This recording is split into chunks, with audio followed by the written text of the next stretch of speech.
Então vamos lá? Bom, domingão, o pessoal decidiu pôr fogo em Brasília, né? Uma pequena manifestaçãozinha. Você assistiu lá? Ah, eu vi algumas coisas na internet. O pessoal quebrou tudo, entraram nos negócios, pegou o exemplar da Constituição e era fake, você viu? Eles pegaram o primeiro exemplar da Constituição e, na verdade, aquilo era uma cópia. A versão original tá guardada num Mas cofre. eles pegaram lá dentro. Foi, senão eles tinham colocado fogo. Então, com essa situação toda, o pessoal ontem estava falando assim, e agora, né? O que vai acontecer com o mercado financeiro? E por um acaso eu estava em live no Instagram no momento em que a gente começou a discutir isso, né? Tava ali fazendo uma caminhada, decidi fazer uma live lá no Instagram, faço live direto lá no Instagram, inclusive. E aí o pessoal ficou me perguntando, Raul, o que você acha que vai acontecer? O que a gente faz agora com os investimentos? O que vai acontecer com a Bolsa de Valores? Então eu decidi fazer esse vídeo aqui pra gente conversar um pouquinho mais sobre isso, um pouquinho mais sobre essa situação do Brasil aqui. Antes de mais nada, quem é Sardinha Raiz, deixa aquele likezinho na confiança. Se você não é um Sardinha Raiz ainda, segura a sua mãozinha, considera deixar o like e se inscrever depois que alguma informação nesse vídeo aqui te agregar de alguma forma.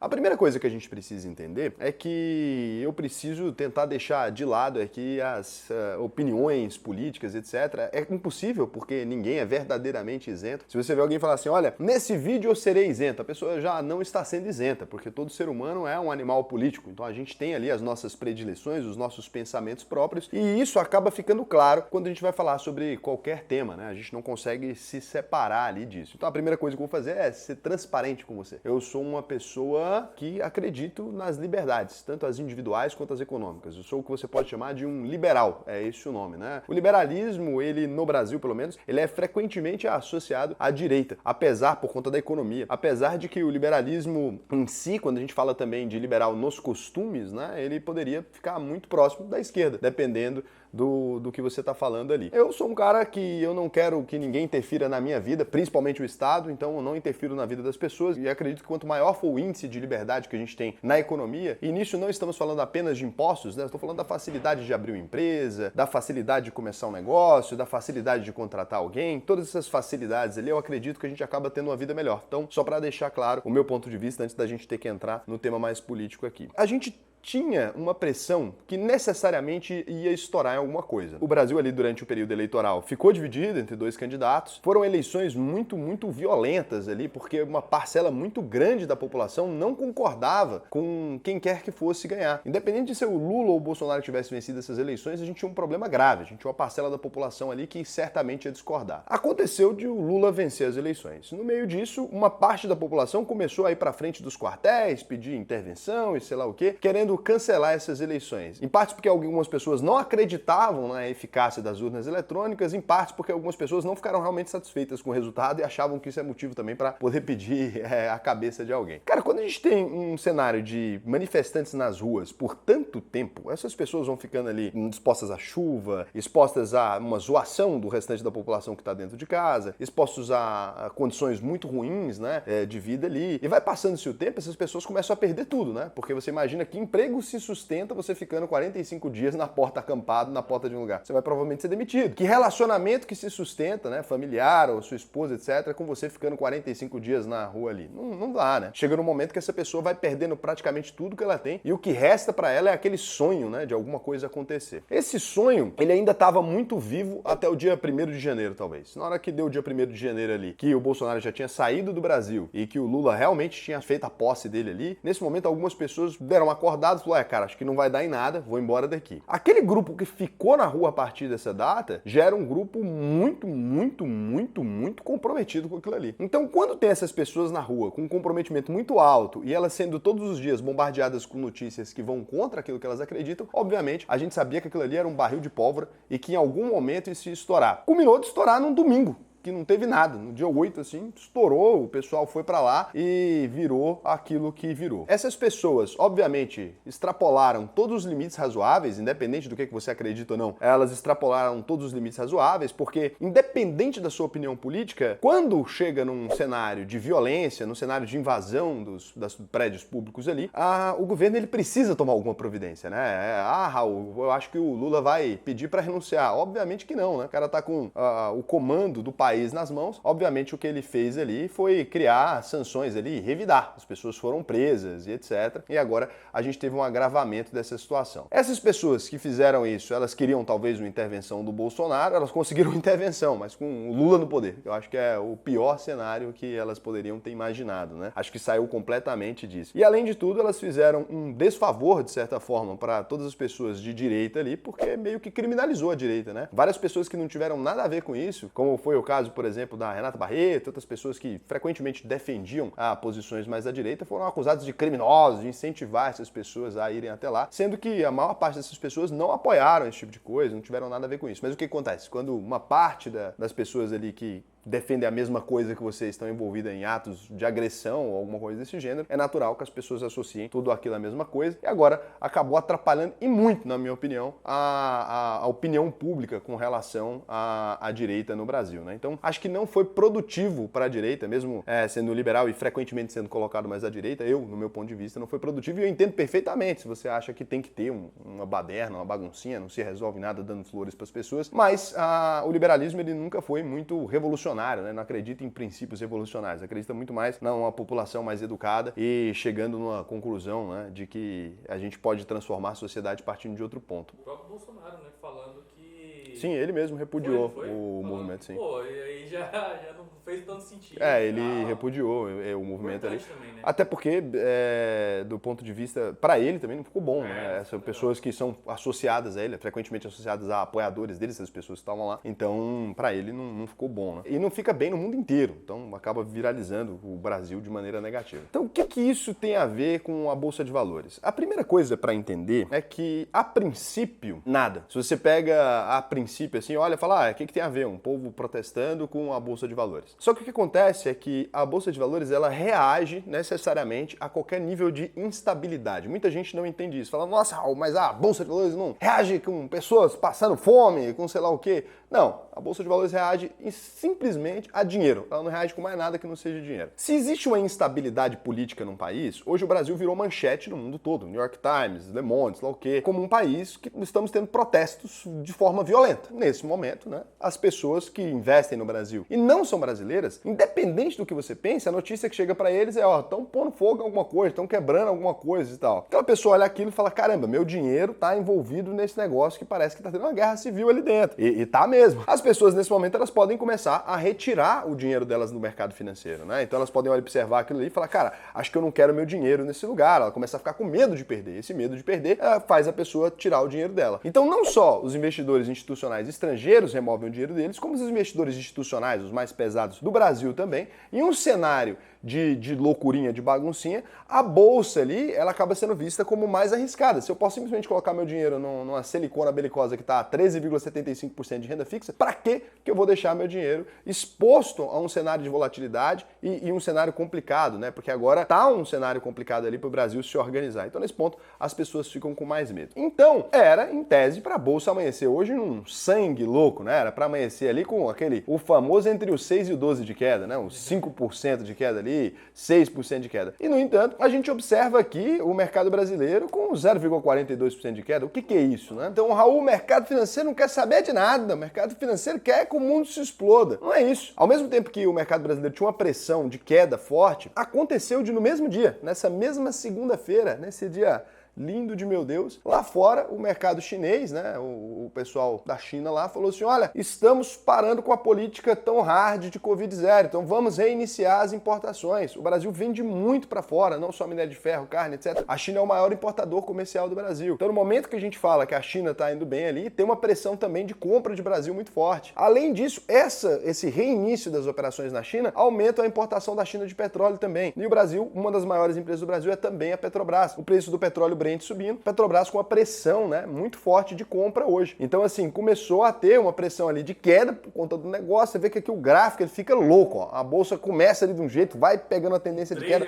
pega uma tendência de alta, pega uma tendência de queda, pega uma tendência de alta, pega uma tendência de queda. Ela tá flincando. Não surpreenderia se a bolsa terminasse hoje fechada positivo, tá? E não surpreenderia também se fechasse negativo, porque a questão é que aqui ficou em suspenso. São várias notícias, várias pressões diferentes. O que você vai fazer em relação a isso? A primeira coisa que eu preciso te dizer, e eu preciso ser honesto com você em relação a isso, é que se você utiliza o noticiário político, né, para poder fazer os seus investimentos, você é uma pessoa com dificuldade cognitiva. Você não está sendo muito inteligente. Porque, assim, o noticiário político, ele muda de uma hora para outra. Você que você está num domingo, descansando tranquilo, comendo sua lasanha com a sua família, tomando uma Coca-Cola abraçado na sua tia, de repente você abre o jornal e Brasília está pegando fogo. Isso aqui não é bom conselheiro, porque se você começa a se guiar sempre por isso, todos os dias vai ter uma manifestação, todos os dias vai ter um protesto, todo dia vai ter uma porradaria, todo dia vai ter um pipoco. Então tem uma bagunça, né? O Brasil é um país que a democracia é meio complicada aqui. E nesse sentido, se você começa a operar olhando para isso, falando assim, nossa, eu vou agora, amanhã eu vou entrar vendido porque vai cair o mercado e tal, você corre esses riscos assim, né? O mercado do nada sobe, você fez uma posição ali, colocou um stop, o mercado sobe, cai, papo, você se lascou. Então, o tal do trader, ele sempre se lasca. Se você é um investidor fundamentalista, fundamentalmente, não mudou nada nessas empresas ainda. A gente precisa trabalhar com resultados trimestrais. Quando que um investidor fundamentalista pode começar a falar, ó, aconteceu alguma coisa? Um resultado trimestral da empresa, o balanço de venda dela ali, ou de compra dela, de matérias-primas, ou de produção, ele teve alguma alteração. A partir disso, você poderia dizer que fundamentalmente essa empresa está mudando. Eu só considero mudar os meus investimentos, alterar alguma coisa neles com 3 balanços ali, 4 balanços, né, que é um ano, pelo menos, de resultado diferente daquele que eu imaginava. E nesse momento não é que eu vou parar de aportar, é que eu vou reavaliar aquela empresa e decidir se eu vou colocar o tanto de importância que eu estou dando para ela na minha carteira ou não. Com 3 balanços anuais comprometidos em prejuízo, por exemplo, eu já posso considerar colocar uma empresa em quarentena. Pô, agora então eu vou parar de aportar nessa empresa e vou começar ali a considerar, interromper esse aporte, vou começar a considerar outras empresas ali. Naturalmente, cada aporte que eu faço, ela vai sendo penalizada, porque a gente está na fase de acumulação, né? Nós somos jovens ainda. Você aí tem 65 e fala, não sou jovem. É jovem ainda. Então você tá jovem, você tá ali na fase de acumulação, a não sei que você já esteja vivendo de renda. Esse monitoramento de risco, ele pode ser feito desse jeito. Coloquei em quarentena, aos poucos vou aportando em outras empresas, ela vai sendo penalizada. Posso começar um processo de venda, se for o seu caso. Eu não gosto, mas você pode começar um processo de venda, se for o seu caso. Depois de 3 balanços anuais ali, ou pelo menos 2, se você for mais precoce, né? Tem ejaculação precoce, você pode ir com 2 ali, que a empresa não apresentou o desempenho que ela vinha apresentando quando você investiu. O que não é uma mudança de indicadores ou de fundamentos que as pessoas não entendem? Entrei numa empresa que dava prejuízo, ela permaneceu dando prejuízo por 3 anos. Porra, ela já dava prejuízo, você entrou nela por outra razão. Então, isso só é válido para empresas que tinham lucros consistentes ali há 10 anos e virou de mão. É muito raro acontecer isso por conta de uma notícia política, né? Para não dizer impossível, né? Quando a noticiazinha aconteceu alguma coisa, fulano de tal aconteceu, isso aqui é muito complicado. Quando você trabalha com esse nível de coerência, você vai conseguir conquistar um patrimônio muito maior. O pensamento que você tem que ter quando você é investidor de longo prazo é a locomoção de um elefante e não de um rato. Então um elefante, ele até que ele tira a pata e tal, bota daqui. Até que ele tira outra pata, bota daqui. É um jabuti, na verdade. Aquele negócio que é lento, é gradual. Você não sabe nem se o jabuti tá indo para lá ou se, na verdade, ele quer chegar aqui e foi andando reto para fazer assim. Você nunca sabe para onde um jabuti vai. É completamente imprevisível. Porque na consistência desse movimento devagar, é que às vezes, enquanto você levantou a pata aqui, você vai vendo e fala, porra, botaram uma alface dali. Você já dá aquela virada, vai indo daqui. Agora, se você começar a ir muito rápido, você vai desperdiçar energia, vai fazer, e energia nesse caso é dinheiro, vai fazer muita besteira baseado no noticiário político. Ah, mas eu sou fã de político, eu curto dar aquela mamada, eu gosto de chupar bola de político, quando eu vejo eu fico emocionado, né? Eu não consigo, pra mim é muito difícil, eu quero defender um político no Twitter. Defende no Twitter. Não vai fazer isso na sua carteira de investimentos, né? Não vai ficar, nossa, agora eu vou apoiar as manifestações derrubando o preço das ações. Ninguém se importa. O mercado não tá nem aí, né? Eu vou parar de comprar empresa tal pra mostrar que o mercado está insatisfeito. Eu vi isso hoje no meu Instagram. De grupo de WhatsApp. Mas eu fiquei com tanta dó porque eu perguntei pro cara assim, quanto você tem de patrimônio, né? Ele, você vai ver, eu tenho 200 mil. Aí eu fiquei imaginando se ele sabe quanto que 200 mil representa na Bolsa de Valores brasileira, né? Cara, é sofrível. Eu vou te dizer o seguinte, sei lá, eu tenho 200 mil de Petrobras, eu vou derrubar a Petrobras. Deixa eu mostrar. Uma coisa muito específica, assim. Tô nem falando em Ibovespa, porque o Ibovespa às vezes fica até complicado. O volume médio negociado dos últimos 2 meses de Petrobras é de 2... Eu não sei nem se eu falo isso pra você não dar depressão. Então, o volume médio é de 2 bilhões 292 milhões e 160 mil. Se você arrancar seus 200 mil lá, né, botar em venda, não é que você vai conseguir derrubar, não, porque você simplesmente fez a venda, talvez alguém comprou e o preço logo foi subindo porque mais gente mandou ordem. Mas assim, você teria mexido, nossa, é muito pouco. É difícil até de calcular. Você teria mexido menos de 0,01% do ponteiro naquele Momento específico. A Petrobras tem de valor de mercado, pra você entender a grandeza, ela tem de valor de mercado, né, 309 bilhões 676 milhões em valor de mercado. O que significa, para você ter 1% de Petrobras, de influência aí, você que é o bichão, você precisaria ter 3 bilhões 96 milhões 760 mil reais, 3 bi você teria que ter em Petrobras para você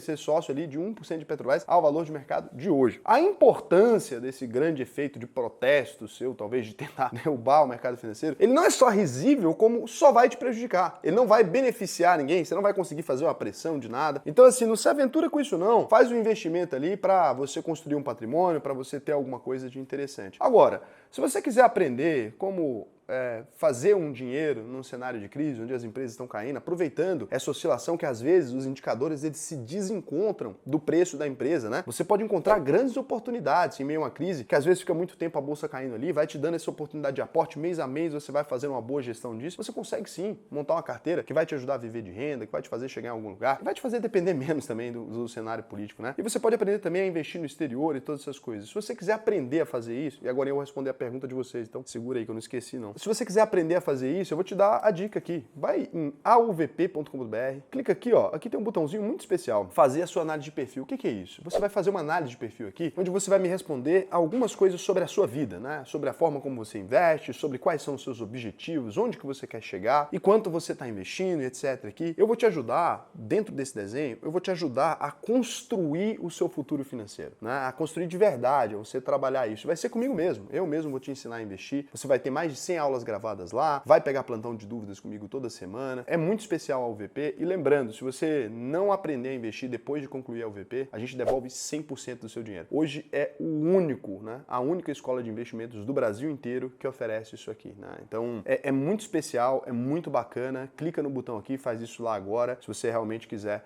desenvolver a sua estratégia. Se você ficou magoado comigo, não tem problema, né? Ah, Raul, você não concordou comigo, eu tô magoado. Não tem problema, pode comentar aí e falar assim, ó, Raul, você é um estúpido, você não entende a situação política do Brasil, a gente precisa protestar, precisa quebrar com tudo, que vai dar certo, pode comentar aqui pra mim. Se você concorda comigo também, pode comentar aqui pra mim, porque isso aqui, cara, a gente tem que entender que a política é esse debate, né? É um debate de ideias ali. Muitas vezes, sim, né? Na história política a gente acaba indo pro uso da força ali. Eu só achei pouco inteligente mesmo pra quem estava interessado nisso, né? E aí a gente tem aqui alguns comentários. O comentário mais curtido por vocês foi o da Jolie, que tem uma foto de anime. Você é adulto que tem foto de anime, considere colocar a sua própria foto. Às vezes fica mais legal a gente ter uma simpatia por você maior. Não tem problema se ter foto de anime também. Ah, eu tenho medo, vão me sequestrar, sou muito rico, tudo bem.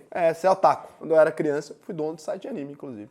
Fui dono do Animes Station. Quem assistiu aí, comentei. A Jolie falou, oi Raul, o que a Lilian falou aconteceu aqui em casa. A minha mãe ficou 12 anos sem pagar o imposto de renda depois que começou a receber pensão do meu pai, porque não sabia que tinha que pagar. Só começamos a pagar depois que minha mãe sofreu um acidente e eu comecei a cuidar das contas dela. Como o dinheiro dela começou a sobrar, eu pensei em investir o que sobrava e fui tentar fazer uma conta na corretora do BTG, em nome dela. E o site não deixou, dizendo que o CPF estava irregular. Daí eu fui atrás, muito desespero. Estamos pagando agora a negociação, cerca de R$ 1.300 por mês. Por tantos anos que nem me lembro porque a minha mente bloqueou. Começamos a pagar no passado, num total superior a R$65 mil. Nunca mandaram nenhuma cobrança, teriam nos poupado uma fortuna em juros. Uma droga essa vida às vezes. Uma droga a sua vida não, vamos deixar bem claro, né? Uma droga a Receita Federal do Brasil não se comprometer com os cidadãos que sustentam ela, né? Uma droga realmente a gente ser humilhado pela Receita que poderia simplesmente ter mandado um boleto e ter evitado que tudo isso acontecesse com a sua família, né? Então a gente precisa responsabilizar, né? É o Estado brasileiro mesmo, que é uma porcaria, né? De modo geral, completamente incompetente. O Aporte Diário falou, Raul, faz um vídeo especial de perguntas e respostas com os jovens do ensino médio. Eu vou te contar um segredo sobre mim. Eu não gosto de adolescente. Eu sei, eu fui adolescente, você foi também. Eu não gosto. Eu acho eles não comprometidos, eles têm hormônio demais, estão muito preocupados com tentativa de comer ou dar pros outros. Ah, Raul, não fala assim, muito agressivo. É verdade, é muito hormônio na cabeça, não é culpa deles não, é descarga hormonal terrível. Eu era assim também. Aí você fica ali, só pensa nisso o dia inteiro, a coisa terrível, não tem nenhum comprometimento. E eles fedem também, porque começa o hormônio, começa a dar CC, eles não aprenderam a usar desodorante ainda. Então, não gosto. Para levar conhecimento para eles. Não, já que eles serão nossos assessores. Não serão. A gente pode trabalhar com as crianças, depois a gente pula os adolescentes. É pouco tempo. É uma escala de 6 anos. Chegou no 18, a gente pega de novo e vai voltar a trabalhar. Enquanto isso, eles vão ali aproveitar dos 12 aos 18. viver a vidinha, vai no cinema, sei lá o quê, evita engravidar alguém ou ser engravidada, aquela coisa ali, depois a gente trabalha com eles. Precisamos despertar o empreendedorismo e o lado investidor dos jovens. Não, não precisamos não. Não vai funcionar. Você vai pegar para um jovem que tudo que ele quer hoje, vai falar para ele assim, olha, vamos investir para 30 anos? Não. Agora promete pra ele day trade. Fala pra ele, porra, você vai ficar rico semana que vem, vai comer todo mundo e tal, ele vai amanhã. Então, porque vejo jovens que sonham em ficar rico jogando nesse jogo de casa de aposta, que é febre. Sim, mas é porque isso tem a ver com a juventude. Se você não faz essa besteira quando fica jovem, você vê que tem adulto até hoje mexendo com casa de aposta. O jovem já vai perder logo. Ele tem pouco dinheiro, é a mãe e o pai ali que sustenta, vai perder o pouco dinheiro que tem, vai falar, caralho, tem que parar de mexer com isso. Aí ele vai chegar aqui por conta própria. Se o jovem chegou até aqui, o cara ele tá no 12 às 18 anos, chegou até aqui, primeira coisa, provavelmente já é um jovem meio problemático, mas ele é problemático e vai dar sorte, vai dar certo na vida. Isso é igual eu gostava de programar, às vezes você evita fazer muita besteira por isso. Aqui o Felipe Maia falou, gosto muito dos seus vídeos e aprendo muito com os mesmos. Você pode falar qual que é o preço justo de Ambev? Eu acho que você quer falar o valor intrínseco de Graham. A gente sabe que o Graham lá, né, ele aceitava comprar uma empresa negociada a determinados múltiplos. Vamos pegar aqui para vocês, ó. Então, o cálculo de valor intrínseco, como é que você vai fazer? Você vai colocar aqui, ó, o valor intrínseco, então, ele é igual a AS 22,5 vezes LPA vezes VPA. Vou botar na descrição do vídeo para você, só para você copiar e colar. Aí você pega aqui o LPA de Ambev, ó, o LPA bonitinho, 0,83. Pega aqui o LPA, substitui aqui. E o VPA, qual que é o VPA? O VPA de Ambev, valor patrimonial por ação, né? E o lucro por ação. Pega esses dois aqui, aí você cola aqui, não cola o VI, tá? Cola no Google que ele já vai te dar a resposta. Ah, 22,55, a Ambev 3 está quanto? Então é isso, está 14,38. Então significa que, segundo o Graham aí, ela teria muito para subir ainda. Agora, se você estiver falando dessas conversinhas de encontrar o valuation ali, sei lá o quê, eu vou te dizer uma coisa. Vou te dizer uma coisa que vai chocar todos os analistas aqui. Isso aqui você fez uma coisa que é para encontrar o valor intrínseco de Graham, né? Uma fórmula de calcular o valor de uma empresa. Quando você fala de preço justo, você pode ter, sei lá, quantas fórmulas disso. Cada investidor, né? Cada analista de ação vai fazer de um jeito. Se você pegar, olha só, Casé, 2.000 analistas de empresa, botar tudo aqui. Nas salas aqui diferentes. Fala assim, calcula para mim o preço justo, faz um fluxo de caixa contada, sabe o que faz aí seu preço justo de Ambev? Nenhum deles vai voltar com o mesmo valor. Ah, sim. Sabe o que é valuation? Chute. É isso. Ah, Raul, mas valuation serve para nada? Serve para o investidor institucional ali, quando você quer calcular realmente um preço e tal, você chega num preço ali para você fazer uma aquisição de empresa, etc. A gente precisa trabalhar com esses números. Só que para o investidor pequenininho igual você, cara, se um grupo de analistas, sei lá quantas pessoas, erram isso aqui diariamente, imagina você que não é ninguém, né? Então, um beijo para você, até o próximo vídeo, obrigado aí.